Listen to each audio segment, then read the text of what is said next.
I don't want to address the albums. We can take the albums out of the equation. I want to talk about the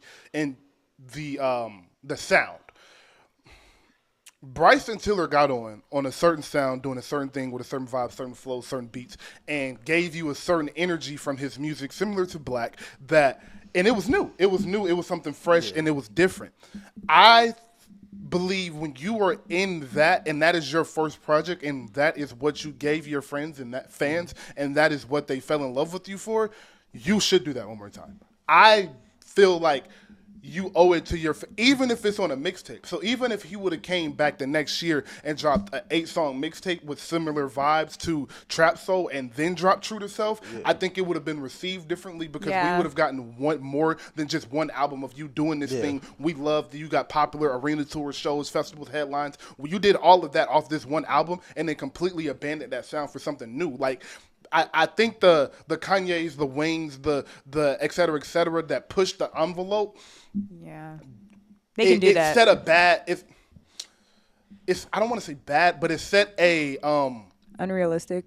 An unrealistic expectation on how you're supposed to move. If you look at when Wayne went rock and auto-tune and all of that, he had been rapping for 12 years. He had did the rap, Carter 1, Carter 2, Carter 3, blah, blah, blah, 7 mixtapes. He had did the rap thing forever. When Kanye went to Rockstar 808s, he had 3 classic albums out. Yeah, like he was it's albums deep. He was albums deep, beats deep on everybody's album. Features, same with Wayne. And then if it's anybody, Beyonce, she went to the house music. It took her 6 albums being compared to Michael Jackson and blah blah before she changed who she essentially was as an artist. So I think a lot of artists feel like, all right, I got to be different. I got to do something different immediately, and that's not the case. Yeah, I feel like the sophomore slump is getting people a lot more than it used to now. Agreed. Like. No offense, Olivia Rodrigo. First album clears the second album. Listen, that first album go. The first album go. I was excited for her second album, and then it was just like, no shit. You know, shit. We'll bounce back. I hope so. That little Mexican girl that be crying.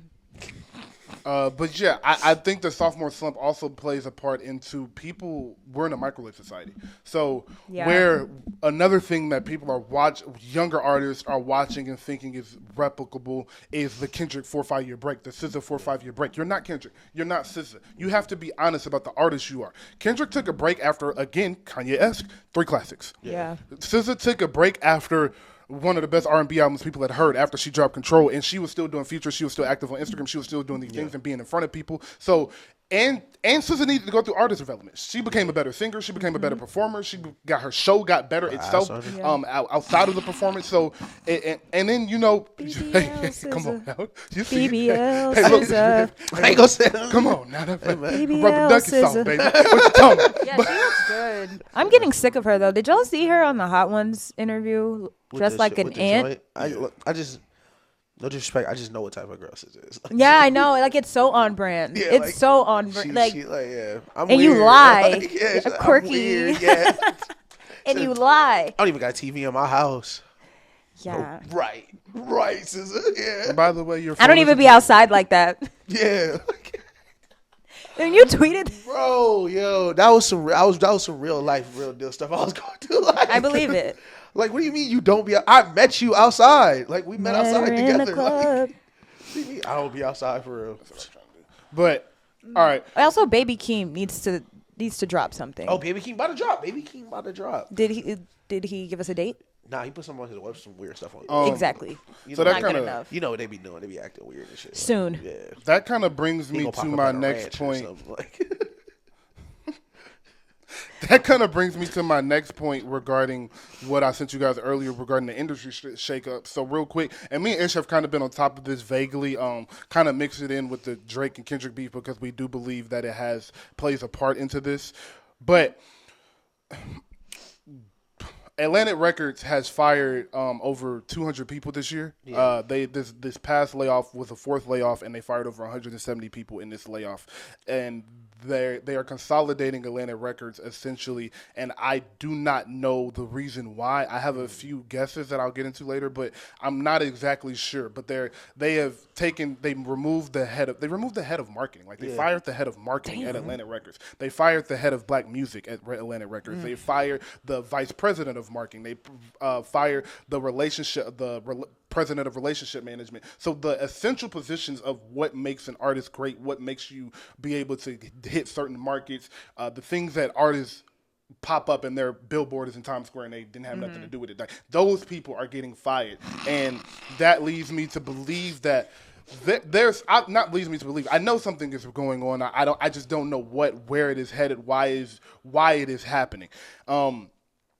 It worries me because when you take music people, because these people have been in these positions for 15, 20, 30 years. Some of these people have been in these positions since the 90s, working for Atlantic or various music labels in the same position since the 90s. So they have watched the music change. They have watched the music grow, and they really understand the intricacies of the music industry and what makes a great artist and what makes great artist development. So removing these people from these positions is gradually and naturally going to affect the artist one way or another. So my question and just the topic of discussion for me is when you hear all of these layoffs and you hear the games Lucy and Grange are playing and the games Drake and Larry Jackson are playing with Game of Records and Atlantic is firing literally everybody. 10K Records, which was a record label 7 months ago, is no longer a record label, and Ice Spice got to find a new home and things of that nature.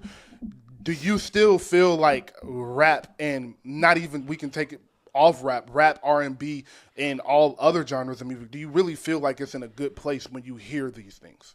No, I think people are being weird behind closed doors. Elaborate.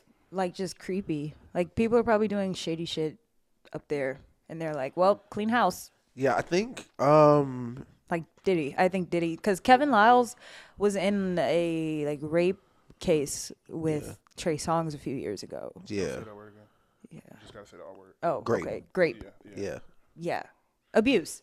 Let's go Right, with there abuse. we go. Yeah. I'm muted. It's okay. Yeah, an abuse case with Trey Songz a few years ago, and as soon as they roped Diddy up, he stepped down. Listen, I don't think that this is all coincidental. Let's definitely put all. a tinfoil hat. Let's put the tinfoil hat on in our minds. It feels like you mentioned all the people getting laid off, the consolidation of different companies.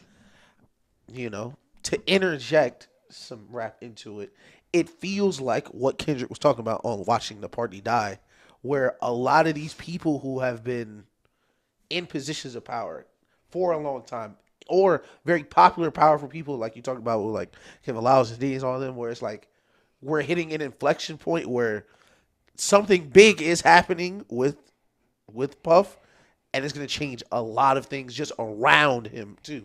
Mm-hmm. And I think that's where we are. But also, I kind of view it like glass half full, where I think we're in a good place now because we're kind of at the end of it. If it turns out a certain way, like if all these people resigning and people stepping down, everybody getting fired, everybody getting laid off, is because, like Grace has said, it's been some weird stuff going on, and now it can't be anymore, or it'll be, of course, less because always be weird people. But then I see glass half full, like, okay, music may be going to a good place. Yeah, clean house. Right. And just a way to just basically start over. But another way to look at it, and this is what I initially thought was like, a lot of labels, I don't want to say have done a bad job the last recent years, but I think it says a lot that all the best artists now have been the best artists for like 12, 15 years now. All right. And I also feel like everybody's trying to be independent too. I think labels threw away so much money on bad artists, bad marketing, bad ideas, that now they don't have the legs to stand on before, because you're still failing. And because they're failing, like, your competition now holds a position in the game that they shouldn't, if that makes sense. That does make sense. Thank you. Like you said something so important, that the artists that have been the great artists have been the great artists for 10 years now. Right. And that was where I was kind of headed to, was, is this a positive or negative with the consolidation of the music group, of the music labels, and music changing? Ebro and Joe Budden said the music industry as we know it is changing forever, and that's just what it is. Right. Is that a good thing or is that a bad thing? Where the glass is half empty for me is, at every twist and turn of the label, at every twist the music industry has made, the artist has always gotten left behind.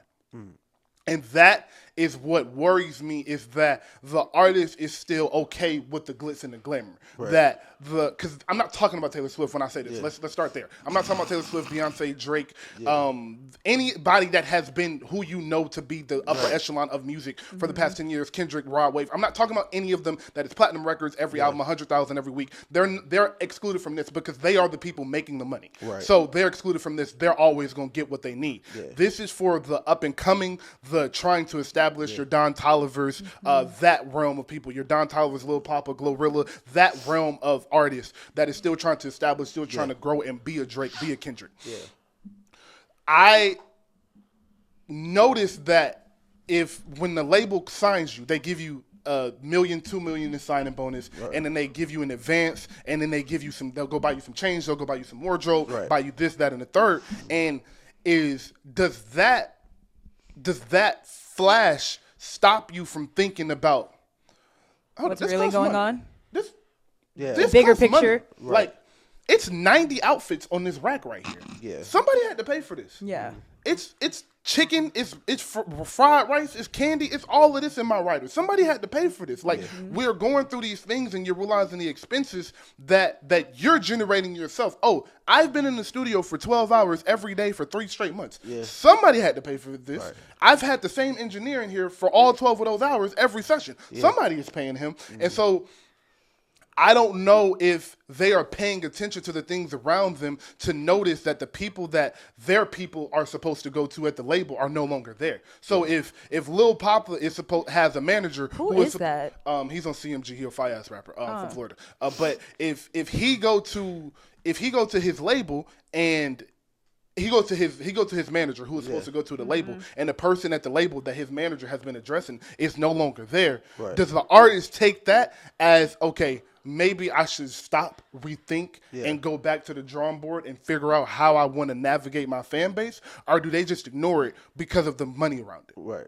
I think they ignore it, which is why people like have trouble when they blow their advance in like a few days. That everybody doesn't make that money back, and then you're in debt, and then you have to keep being a slave forever. And that is an excellent point. 360 deals. That also brings up back to Ish's point about how we're not making the money we're supposed to be making off of you artists, so we have to figure out how to change plans. But like I said, the artist seems to always get left behind in these plans. So how do you think, or what do you think would be the way for the artist to get a fair share in this change that read the fine that print? Is obviously coming? It's really the to have a broad discussion about it. I think that the end goal, like the thing, the catalyst that will have to change it, sadly, is not in the artist's hands, and it's in the fans' hands.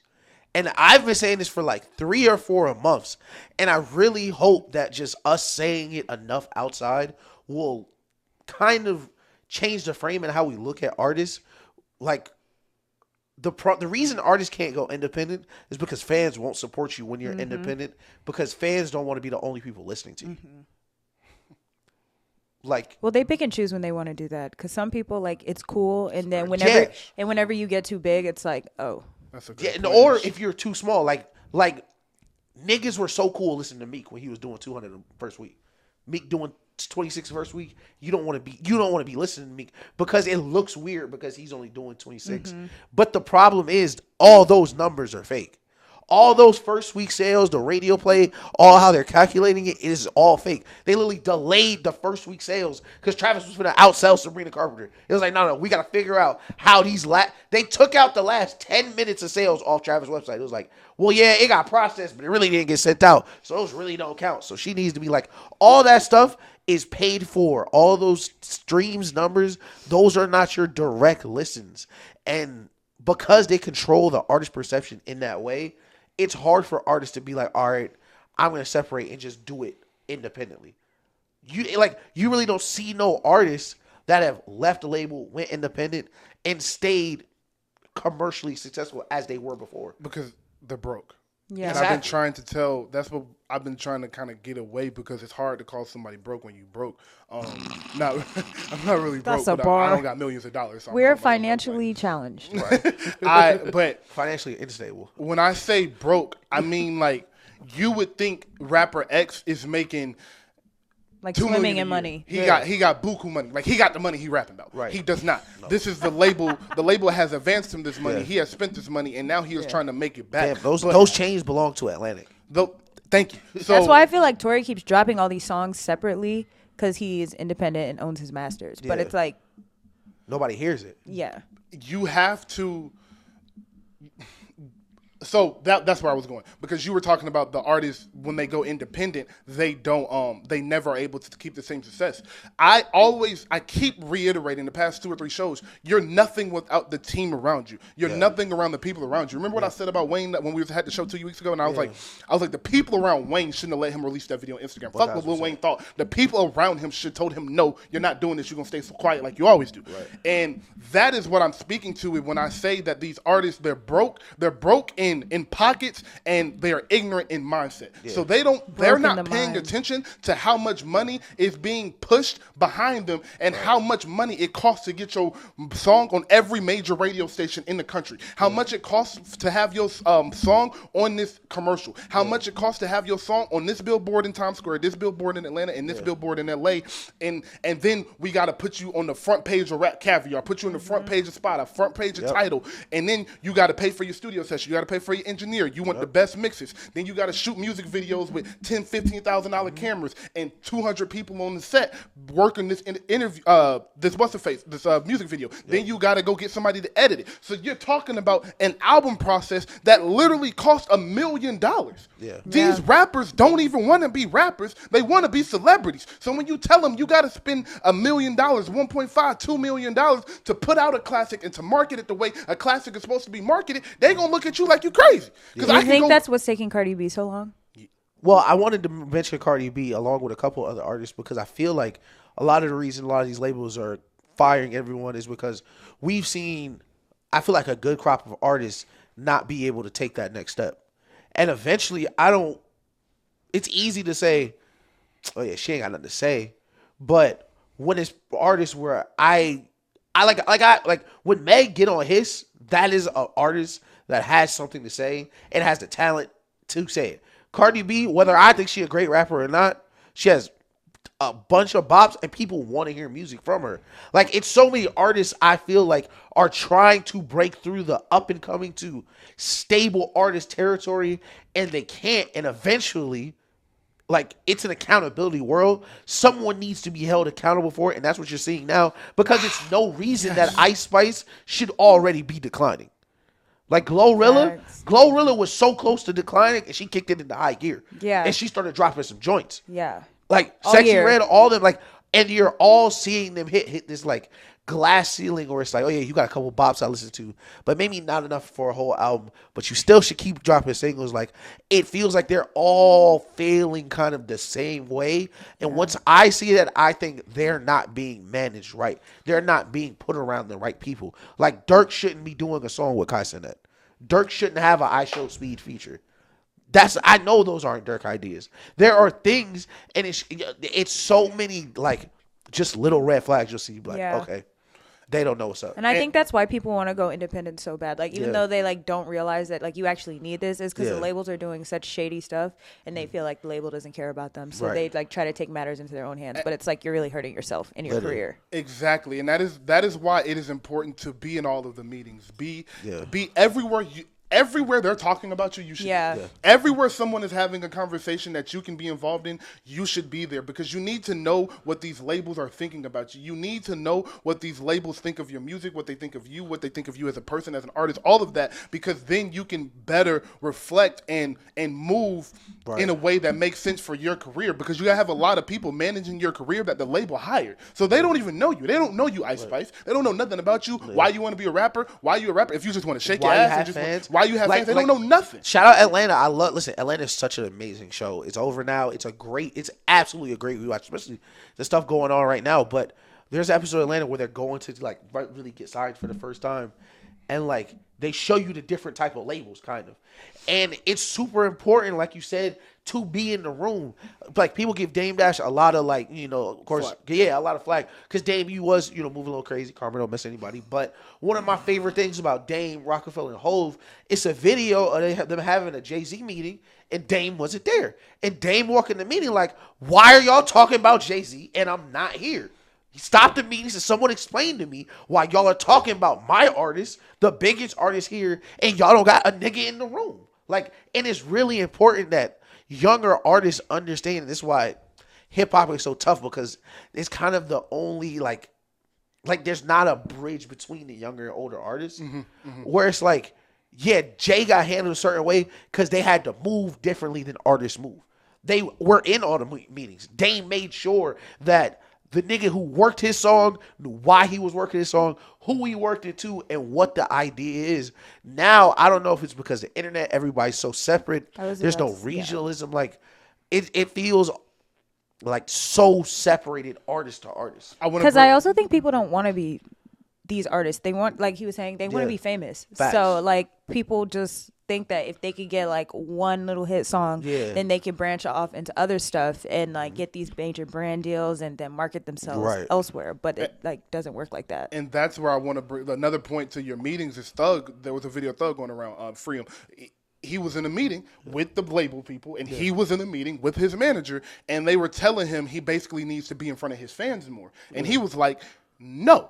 He was like, no, part of the reason my fans like me so much is because I don't talk. He was like, part of the he was like, I'm a rapper, bro. Like, and his manager was like, yes, it adds to the mystique of who he is. And I was like, you can tell Thug got somebody that know his vision, understand where he is trying to go to, and is going to fight for him in them rooms when he's not around. But you saw Thug was in that meeting to stand up for himself, because if he does have a manager hired by the label, then they gonna come to Thug and be like, hey, Thug, start dancing on TikTok. And then he gonna be like, nah. He gonna be like, well, the label said so. Are they gonna do this, this, and this? And so now you watching Thug and Gunna dance on TikTok for no reason, because he simply was not in the meeting that he should have been in, and all of this could have been stopped. 100%. And that is happening to artists all over the nation. Yeah. And it is you said a big word, accountability. Both sides have to hold accountability. We like to yell at the label and scream at the label, but the label serves a purpose, and it serves a great purpose. If you want to see somebody, if you want to ask questions about labels, go look at Drake. Drake does not become Drake without a label. Wayne, Kendrick, Cole, every big rapper, Usher,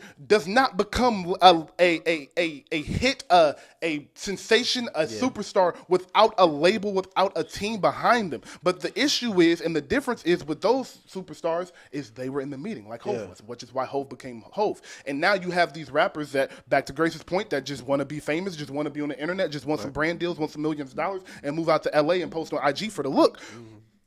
The labels don't care about you. Right. So when you don't build the fan base, Ish said this perfectly. Like, when you don't build the fan base, your fans are not listening to you because they like you. Your fans are listening to you because it is cool to listen to you at this point. As soon as people stopped listening to Ice Spice, people left. Yeah. Taylor Swift has built a fan base. Taylor Swift doesn't have to say a word. If she drops an album tomorrow night, it is going platinum in 2 weeks because she has a fan base. Beyonce, she could drop an album tonight, this moment, at this time, and I will stop this podcast and listen to the album because I am a Beyonce fan, and I'm a fan of this person. You guys artists are having fans that are a fan of a melody, are a fan of, back to the Bryson Tiller, they're a fan of a melody, they're a fan of a sound, they're a fan of something you did, they're not a fan of you. That is something I will credit Meg in, is that although Meg, when I was watching the VMAs, I was like, oh shit, a lot of these fans don't know Meg's music. She had to say, can y'all sing along 6-7 times? Y'all don't know these music.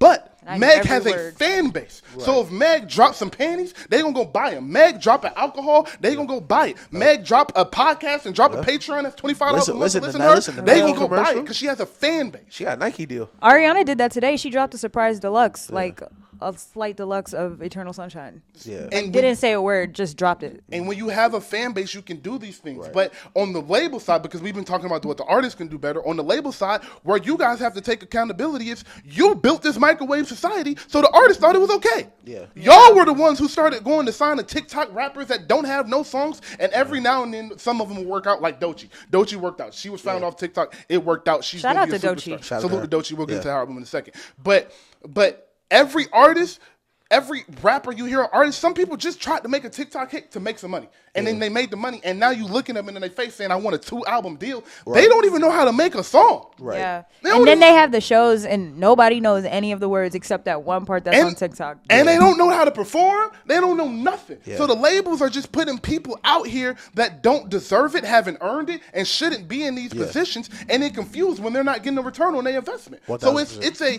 it's an even-edged sword. Like, the artist has to do better in knowing their business and understanding their business and how to build a fan base, which is what you were taught in artist development, which is why Jadakiss can still go on tour and do shows, which is why Wayne, etc., can Styles P, etc. 80% of Pusha T album sales were pure sales. Niggas getting up, driving to Ghost. Like, you could get on Apple Music. No. His fan base, such a specific fan base, they still get up and go get the CD. Are they going to iTunes and buying? I don't think people realize that, like, people's sales that they used to do, like in the early 2000s, are not the same as they are now. Like, this is before streaming. Like, you had to go out and buy. Like, and they're counted. They were counted. That's the thing. They were counted so much differently because you were able to say, okay, this many people bought it. Mm-hmm. With the stream, they said, all right, we gonna take that number and divide it by 1,500. What? Crazy decimal. Like, crazy. What does that even mean? What do you mean? Like, who said okay to this? That's what I'm saying. Who said okay? Like, you have to stream an album like 50 times for it to count. Yeah, 1,500. You got to stream it 1,500 times. And another point. This is a great point because you just brought up. We just said who okayed this. Yeah. We asked.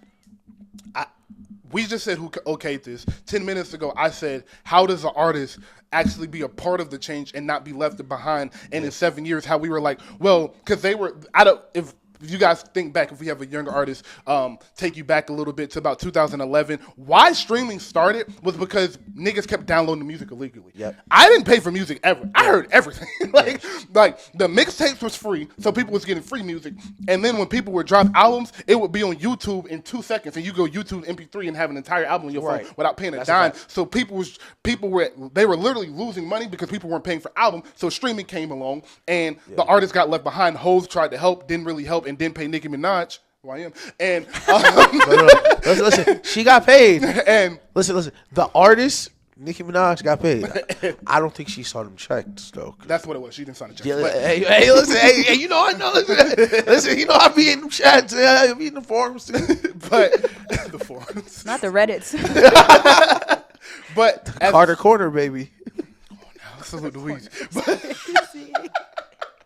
But they so where I'm going is it's important for the artist to be in the room, in the next conversation. And obviously, again, I bring him up. Lil Papa ain't gonna be able to get in the room. Yeah. But Drake can get in that room. Yeah, like they're not letting 42 Doug in that room. No, not at all. Taylor Swift can get in that room. Beyonce can get in that room. What are you gonna do? Tell them no?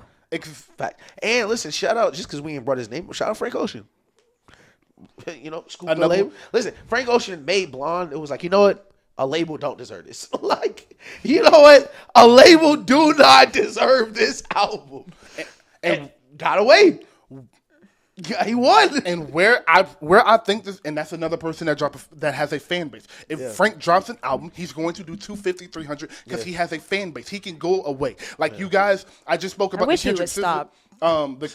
Me too. The Kendrick SZA-esque thing where you go away for 4 or 5 years. Y'all don't have fans. Yeah. Your fans don't care if you leave because they're not fans of you. They just like the 2 songs you got. So it's important for the artist. It's important just for the artist to be aware. I think that would be the overarching message of this, is just to be aware of what is going on around you, because this industry is changing right before your eyes. It is changing. I don't think, again, if you one of the big names I named earlier, cool. If you not, don't drop no album. That's what I was about to say. Baby Keem ain't dropping an album. Baby Keem got the TD Kendrick, so he might be okay. But nope, you ain't hearing an album from nobody that's not a major act in another year and a half until this label situation is straight. Because nobody can drop an album and know it's going to be marketed properly when the head of marketing just got fired.